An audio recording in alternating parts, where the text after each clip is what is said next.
I love road trips. I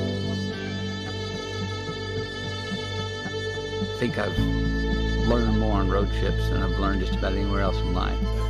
It's like a classroom, it's like an office. It's a place where my memory catches up with me. A place where I get far enough away from my past that I'm not worried about it.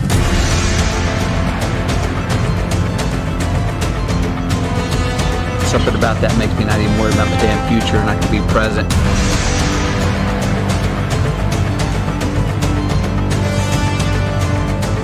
And all of a sudden my past and the future all make hell more sense. Road trips are so good for us in the head and the heart and the spirit.